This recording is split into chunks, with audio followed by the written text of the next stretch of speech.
Hey everybody, how you doing? I'm now reading a statement that was sent to me by representative for Oakland Police Chief LeRonne Armstrong. And I'm going to, just so that you can actually watch the words, I'm going to place this in a file right now so that you can view the words,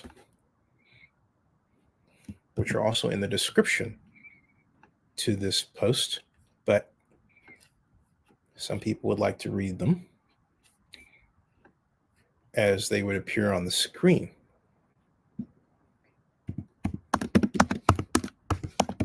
Got it. Okay. Whoops. To make sure that it is set properly, and I just did there, and then go back to StreamYard and share screen here. And let's see here, there. Oh, there. Okay. Now, welcome. All right. And there's the statement. And so let's have at it right now.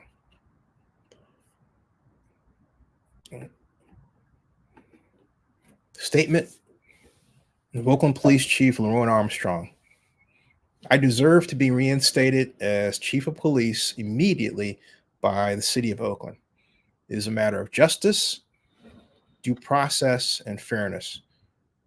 It is also an issue of justice and fairness for the people and community of Oakland to have me at the helm of the police department to protect public safety and provide leadership and stability to our officers. I want the public to know I followed all policies, protocols, and procedures in the two incidents that are detailed in the recently released summary report. In the first incident, where an officer hit and damaged a parked vehicle in a garage, we took action against that officer and disciplined him. In the second incident, in which the same officer discharged his weapon in an elevator, OPBD had begun an investigation following every policy and procedure. We begun both administrative and criminal investigations where the officer admitted to us that he was responsible for discharging the firearm. I placed that officer on administrative leave one day after his admission. But neither the department nor myself as chief ever had the opportunity to take full and appropriate disciplinary action against the officer because the federal monitor, Robert Warshaw, took the investigation out of my hands so that he could handle it himself. Therefore, the ability to discipline that officer and engage in due process was never afforded me or OPD.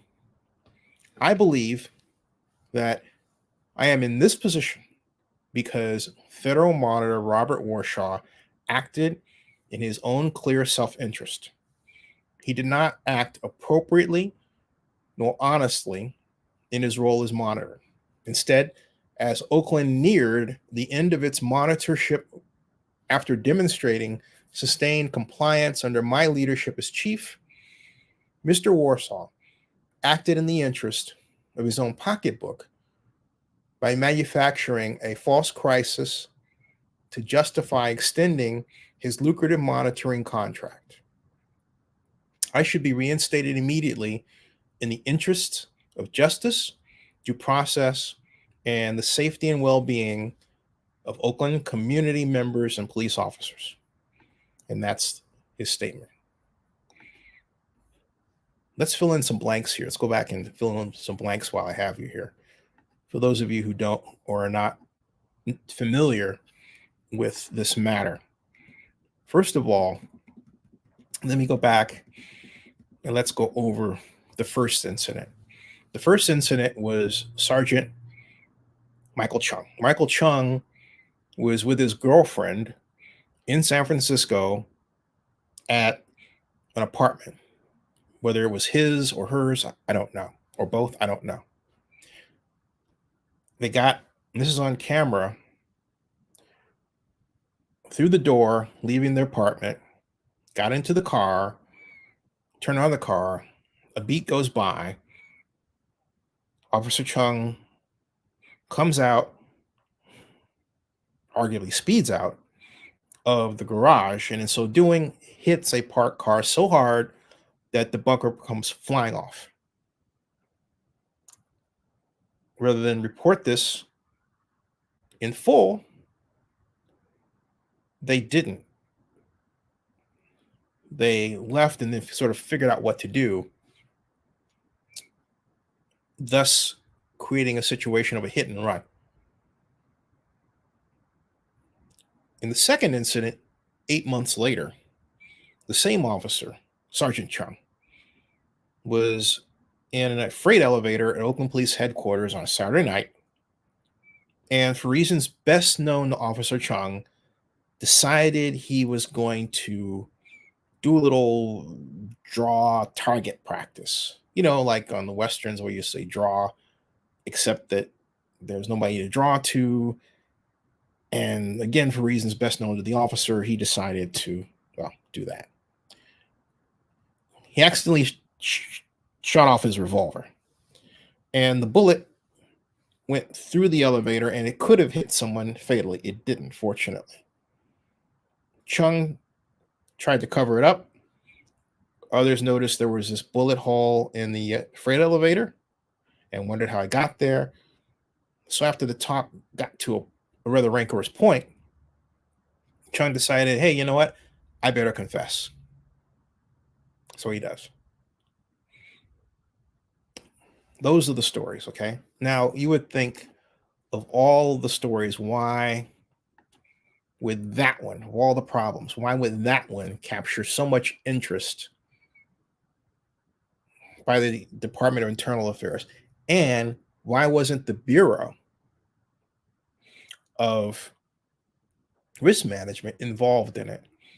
The Bureau of Risk Management was ostensibly headed by Angelica Mendoza, the deputy chief who was promoted by the same police chief Armstrong. So I get an out of the blue contact from a couple of sources explaining that this was all a setup to benefit Angelica Mendoza. And in my digging, based on what information I was given, there is a lot to still believe that's the case. I will cut to the chase. If Deputy Chief Mendoza winds up being the next police chief out of this, I repeat, if Deputy Chief Mendoza, Angelica Mendoza, winds up being Oakland's next police chief in the wake of this scandal, that in and of itself should signal to you that indeed what was done to Chief Armstrong was a setup to get her in position. As one source told me,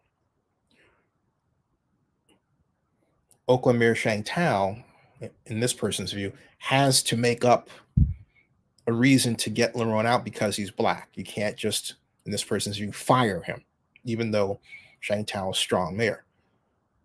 I think that's rather reckless myself, but play it where it lay. Okay. So more on this soon. Subscribe to Zenny62 on YouTube and bookmark oaklandnewsnowblog.com, and check out also Zenny62blog.com. That ends this broadcast.